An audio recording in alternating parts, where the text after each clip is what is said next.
तो कहानी की शुरुआत एक बर्फीले एरिया को दिखाते हुए होती है, जहां वॉरियर इग्नेसियो और चीफ साइंटिस्ट जोजे कॉड इंडस्ट्रीज के लिए काम करते हुए नजर आते हैं। दरअसल ये लोग एक गोलाकार चीज की माइनिंग कर रहे होते हैं। इसी बीच कॉड इंडस्ट्रीज की ओनर विक्टोरिया वहां आती है और देखती है कि उस गोलाकार चीज के अंदर से बीटल शेप में एक स्कैरब निकला है। इस बीटल स्कैरब को देखकर विक्टोरिया बहुत खुश हो जाती है। इसके बाद हम जैमी नाम के लड़के को देखते हैं, जो कि अपना ग्रेजुएशन खत्म करने के बाद अपने घर आया था। यहाँ जैमी की फैमिली उसे एयरपोर्ट पर लेने आती है, जिसमें उसके पिता अल्बर्टो, माँ रोसियो, चाचा रूडी, बहन मिलाग्रोस और उसकी ग्रैंडमा होती हैं। जैमी को पिकअप करने के बाद सभी लंच के लिए जाते हैं, जहां जैमी को अपनी फैमिली से पता चलता है कि कॉड इंडस्ट्रीज धीरे धीरे पूरे शहर पर कब्जा कर रही है, जिससे उसकी फैमिली ने अपनी दुकान खो दी और उनके ऊपर काफी कर्जा हो गया, इसलिए जल्द ही वो अपना घर भी खो देंगे। इसके अलावा जैमी को पता चलता है कि फैमिली में हुए इन हालातों के कारण अल्बर्टो को हार्ट अटैक आया था। सब कुछ जानने के बाद जैमी कहता है कि मैंने अपनी पढ़ाई कंप्लीट कर ली है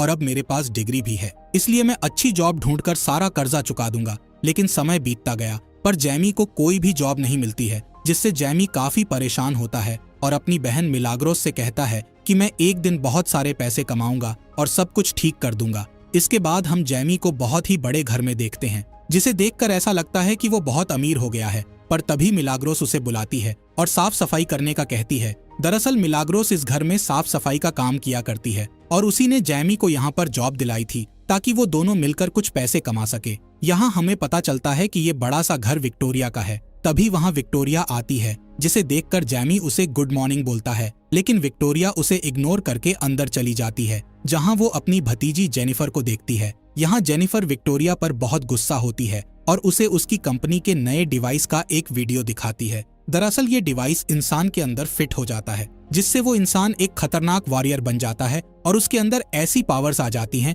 जिससे वो सब कुछ तबाह कर सकता है।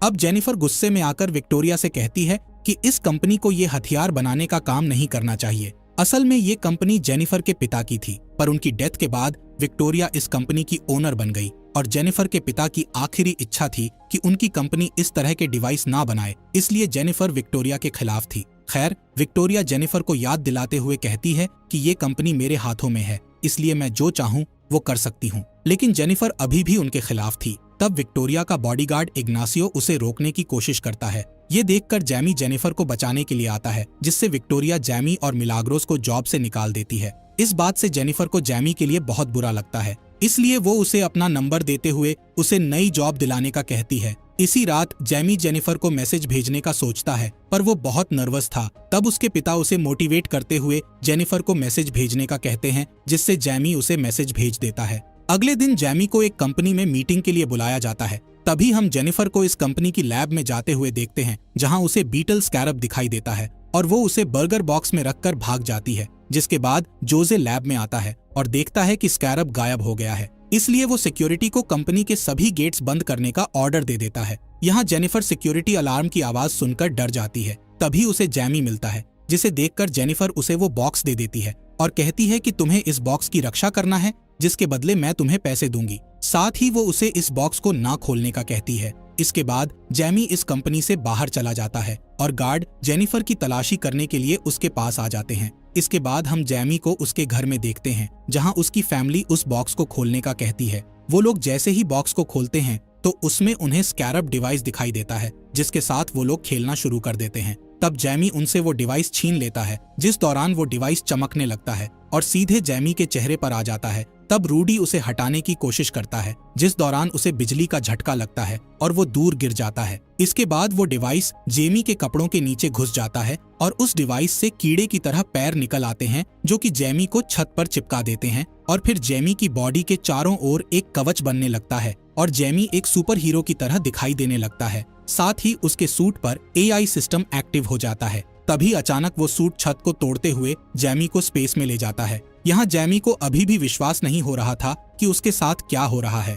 अब वो सूट जैमी को वापस नीचे लाता है और उसे गाड़ियों से बचाते हुए शहर के चारों ओर घुमाता है। तभी जैमी एक बस के सामने आ जाता है, जिससे वो सूट एक स्पेशल शील्ड बनाकर उस बस को 2 हिस्सों में काट देता है। इसके बाद जैमी वापस घर आ जाता है और वो सूट ऑटोमेटिकली गायब हो जाता है। यहाँ हम देखते हैं कि जैमी की बॉडी में एक भी घाव नहीं है, पर वो सूट के कारण बेहोश हो जाता है। जब जैमी होश में आता है तो वो देखता है कि वो स्कैरब डिवाइस उसकी पीठ में घुसा हुआ है। इस बात से घबराकर जैमी पुलिस को बुलाने का सोचता है, लेकिन रूडी मना करता है और कहता है कि अगर हम पुलिस के पास गए तो वो जैमी को चोर समझेगी। इसके बाद जैमी जेनिफर को ढूंढने जाता है, जिस दौरान वो देखता है कि कुछ लोग जेनिफर का पीछा कर रहे हैं। इसलिए जैमी उसे अपनी कार में बैठाकर अपने घर ले आता है, जहां जेनिफर बताती है कि स्कैरब डिवाइस बहुत ही खतरनाक हथियार है, इसलिए विक्टोरिया अपने ओमैक प्रोजेक्ट को पावरफुल बनाने के लिए उस डिवाइस का इस्तेमाल करना चाहती है। जैमी के पूछने पर जेनिफर उससे कहती है कि मैं नहीं जानती कि इस डिवाइस ने तुम्हें क्यों चुना, लेकिन हमें इस बात का जवाब कॉर्ड टावर में रखी एक चाबी से मिल सकता है। इसलिए रूडी जैमी और जेनिफर को कॉर्ड टावर तक ले जाता है, जहां वो कैमरों को हैक करने के लिए एक जैमिंग डिवाइस लगा देते हैं। जैसे ही गार्ड का ध्यान भटकता है, तब वो दोनों अंदर घुस जाते हैं और उस चाबी को चुरा लेते हैं। ये चाबी एक घड़ी में बदल जाती है और जेनिफर देखती है कि ये घड़ी उसके पिता की थी। इसके बाद दोनों वहां से जाने लगते हैं, जिस दौरान इग्नेसियो उन्हें रोकने की कोशिश करता है। इसलिए जैमी का स्कैरब डिवाइस एक्टिव हो जाता है और वो इग्नेसियो से फाइट करता है। तब इग्नेसियो उस पर हमला करने के लिए अपने अधूरे ओमैक का यूज करता है और दोनों में फाइट होने लगती है, जिसमें जैमी को अपने सूट में मौजूद कई हथियारों के बारे में पता चलता है। यहाँ जैमी बहुत ही खतरनाक फाइट करता है और इग्नेसियो को मारने ही वाला होता है। तब जैमी उस एआई सूट को रोकते हुए कहता है कि मैं किसी की जान नहीं लेना चाहता हूँ। तभी अचानक रूडी और जेनिफर एक गाड़ी से भागने लगते हैं, जिससे इग्नेसियो उन्हें शूट करने लगता है। इसलिए जैमी गाड़ी के पास चला जाता है। ये देख इग्नेसियो जल्दी से उठता है और जैमी पर हमला करने के लिए आगे बढ़ता है, लेकिन रूडी इग्नेसियो को हिट करके जैमी को बचा लेता है और फिर वो तीनों वहां से भाग जाते हैं। अगली सुबह वो तीनों जेनिफर की पुरानी हवेली में पहुंचते हैं, जहां घड़ी का यूज करके वो एक सीक्रेट लेयर तक पहुंचते हैं। यहाँ जेनिफर को पता चलता है कि उसके पिता शहर के सुपर हीरो थे, जिन्हें ब्लू बीटल के नाम से जाना जाता था, और उन्होंने स्कैरब की मदद से शहर में हो रहे क्राइम को खत्म करने के लिए बहुत सारे गैजेट और टेक्नोलॉजी बनाई थी। इधर रूडी एक पुराने कंप्यूटर में जैमी की प्रॉब्लम का हल ढूंढता है। वहीं जैमी बाथरूम में जाकर देखता है कि उसकी बॉडी में ब्लू कलर का चमकता हुआ एक घाव बन गया है। इसका मतलब था कि स्कैरब धीरे धीरे जैमी के शरीर के साथ खुद को जोड़ रहा है, लेकिन ये घाव जल्दी से ठीक हो जाता है। फिर जैमी बाहर आता है और देखता है कि जेनिफर अपने पिता को याद करते हुए दुखी हो रही है, इसलिए वो उसे संभालने लगता है और दोनों एक दूसरे के करीब आने लगते हैं। लेकिन तभी रूडी उनसे कहता है कि मुझे नई इन्फॉर्मेशन मिली है, जिससे मुझे पता चला है कि जब तक जैमी जिंदा है तब तक स्कैरब को जैमी की बॉडी से अलग नहीं किया जा सकता और ये स्कैरब किसी भी कीमत पर अपने हीरो की रक्षा करेगा।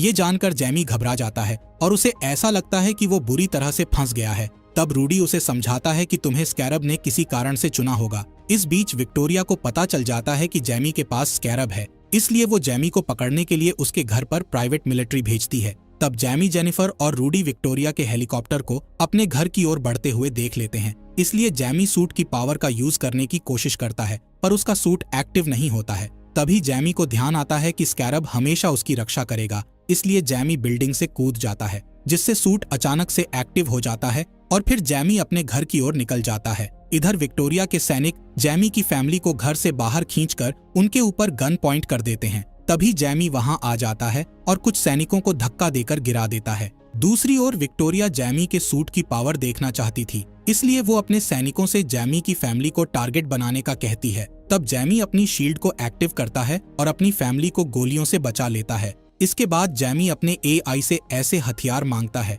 जिससे किसी की जान न जाए। इस हथियार से जैमी सभी सैनिकों को मारना शुरू कर देता है। इस बीच उसकी फैमिली वहां से भागने लगती है, जिस दौरान मिलाग्रोस गिर जाती है। जब अल्बर्टो उसकी मदद करने के लिए उसके पास जाता है, तब एक सैनिक अल्बर्टो पर हमला करके उसे बुरी तरह घायल कर देता है, जिससे उसे हार्ट अटैक आ जाता है। यहाँ विक्टोरिया का बॉडीगार्ड इग्नेसियो जैमी को अपने निशाने पर ले लेता है और उसे शूट करने वाला होता है कि तभी जैमी को अपने पिता की आवाज सुनाई देती है, इसलिए वो उन्हें बचाने के लिए जाने लगता है। जिस दौरान इग्नेसियो ब्लू बीटल को कमजोर करने वाली टेक्नोलॉजी से अटैक करके जैमी को नीचे गिरा देता है। थोड़ी ही देर में जैमी के घर को ब्लास्ट करके जला दिया जाता है। यहाँ जैमी अपने पिता को मरते हुए देख रहा था, पर वो चाहकर भी उनकी हेल्प नहीं कर सकता था। अब इग्नेसियो जैमी के पास आता है और उसे अपने साथ ले जाता है। अगली सुबह हम जैमी की फैमिली को देखते हैं, जो कि अल्बर्टो के मरने से बहुत दुखी थे। तब ग्रैंडमा सबको हौसला देते हुए कहती हैं कि हमें रोने की बजाय जैमी को बचाने की कोशिश करनी चाहिए। तभी वहां जेनिफर आती है और पूरी फैमिली को अपने पिता की उस जगह पर ले जाती है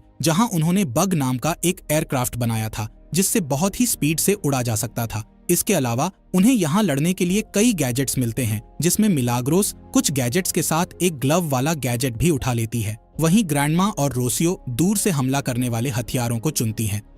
इसके बाद वो पाको आइलैंड पर बने फोर्ट पर हमला करने का प्लान बनाते हैं। दरअसल इस फोर्ट में विक्टोरिया जैमी की बॉडी से स्कैरब निकालने वाली थी, इसलिए वो जैमी को एक मशीन से जोड़ती है और उसे ओमैक के डेटाबेस में डाल देती है। इस प्रोसेस में जैमी की मौत भी हो सकती थी। इसके अलावा इग्नेसियो की बॉडी के कवच को भी इसी मशीन से जोड़ा गया था, ताकि स्कैरब का सारा डेटा इग्नेसियो के सूट में आ सके। अब जैसे ही प्रोसेस चालू होती है तो जैमी दर्द से चिल्लाने लगता है और कोमा में चला जाता है। तब उसे आफ्टर लाइफ के विजन आते हैं, जिसमें जैमी अपने पिता अल्बर्टो से मिलता है, जहां अल्बर्टो उसे बताता है कि ब्लू बीटल को अपनाना ही तुम्हारी लाइफ का सबसे बड़ा मकसद है। इसके बाद जैमी कोमा से बाहर आ जाता है और स्कैरब को पूरी तरह से अपना लेता है, लेकिन तभी उसके स्कैरब के कोड्स इग्नासियो के सूट में ट्रांसफर हो जाते हैं, जिससे इग्नेसियो का ओमैक सूट बहुत ही ज्यादा पावरफुल हो जाता है। इस बीच रूडी फोर्ट पर बग एयरक्राफ्ट को गिरा देता है, जिससे सैनिक उन पर गोलियां चलाने लगते हैं, पर ये एयरक्राफ्ट बग बहुत मजबूत था, जिस वजह से उन्हें कोई भी नुकसान नहीं हो सकता था।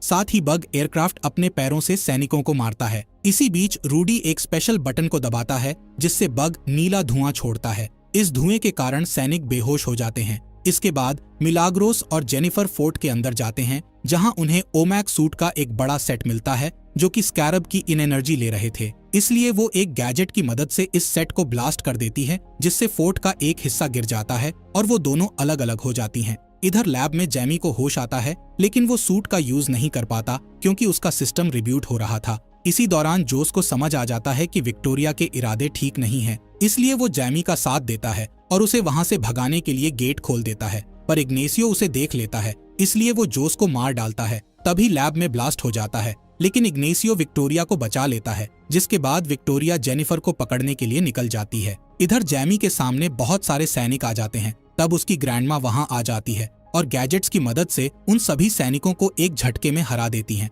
अब सभी बग के अंदर जाते हैं, लेकिन मिलाग्रोस और जेनिफर अभी भी वहां नहीं आए थे, इसलिए जैमी उन्हें बचाने के लिए वापस फोर्ट के अंदर जाता है। यहाँ मिलाग्रोस अपने ग्लव्स का यूज करके खुद को सैनिकों से बचा रही होती है, लेकिन सैनिक उसे जल्द ही घेर लेते हैं। तभी वहां जैमी आ जाता है और उसका सूट भी एक्टिव हो जाता है। अब जैमी इस सूट को पूरी तरह से कंट्रोल कर सकता था, इसलिए जैमी कुछ ही देर में उन सभी सैनिकों को हरा देता है। इसी दौरान इग्नेसियो वहां आ जाता है और जैमी को दीवार की दूसरी तरफ फेंक देता है। जैमी किसी तरह खुद को बचाता है और फिर इग्नेसियो से लड़ने के लिए उसके पास जाता है, जिससे वो दोनों लड़ते हुए स्पेस में चले जाते हैं और एक दूसरे पर अटैक करते हुए वापस जमीन पर गिरने लगते हैं। इस बीच विक्टोरिया जेनिफर को बंदी बना लेती है और यहाँ से भागने की तैयारी करती है, लेकिन तभी जेनिफर अपने पिता का स्पेशल गम बॉम्ब हेलीकॉप्टर में डाल देती है, जिससे हेलीकॉप्टर क्रैश हो जाता है। पर जेनिफर और विक्टोरिया बच जाती हैं। यहाँ जेनिफर स्कैरब के डेटा वाले डिवाइस को तोड़ देती है, जिससे विक्टोरिया अब कभी भी स्कैरब जैसे डिवाइस नहीं बना सकेगी।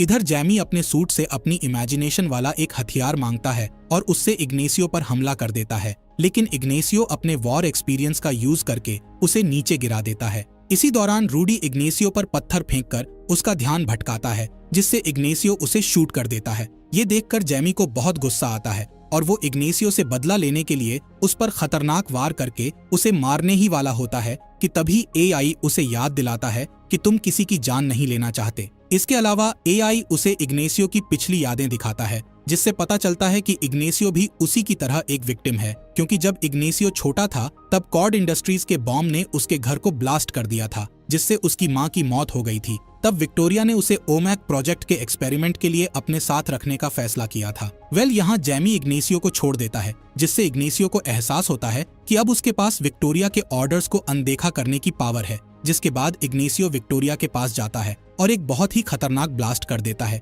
जिससे उन दोनों की मौत हो जाती है और पूरा आइलैंड ब्लास्ट होने लगता है। तब रूडी बग को लेकर आता है और जैमी और जेनिफर को बचा लेता है, जिसके बाद वो सभी वहां से निकल जाते हैं और अल्बर्टो की मौत का शोक मनाते हैं। अब कुछ समय बाद जेनिफर कॉर्ड इंडस्ट्रीज पर कब्जा कर लेती है और न्यूज में अनाउंस करती है कि वो भलाई के लिए हर तरह की मिलिट्री प्रोजेक्ट पर काम करेगी। यहाँ जैमी और उसकी फैमिली अपने जले हुए घर में जाते हैं और सोचते हैं कि अब उन्हें क्या करना चाहिए। तभी उनके पास उनके सारे पड़ोसी आते हैं और उनका स्वागत करते हैं। इसी बीच जेनिफर उनसे मिलने आती है और बताती है कि मैं रूडी जैसे अच्छे इन्वेंटर को कॉर्ड इंडस्ट्री में रखना चाहती हूँ और इसके बदले मैं पूरी फैमिली को पैसे दूंगी। इसके बाद जैमी जेनिफर को अपने साथ बाहर चलने के लिए कहता है। तब दोनों किस करते हैं और जैमी उसे लेकर उड़ जाता है। कहानी की एंडिंग में हम जेनिफर के पिता की जगह को देखते हैं, जहां अपने आप ही कंप्यूटर ऑन हो जाता है और उसमें जेनिफर के पिता की वॉइस रिकॉर्डिंग चलने लगती है, जिसमें वो कहते हैं कि मैं अभी भी कहीं पर जिंदा हूं। इसी के साथ इस कहानी का यहीं पर एंड हो जाता है। फॉक्स एक्सप्लेनर चैनल को सब्सक्राइब करने के लिए आपका दिल से शुक्रिया।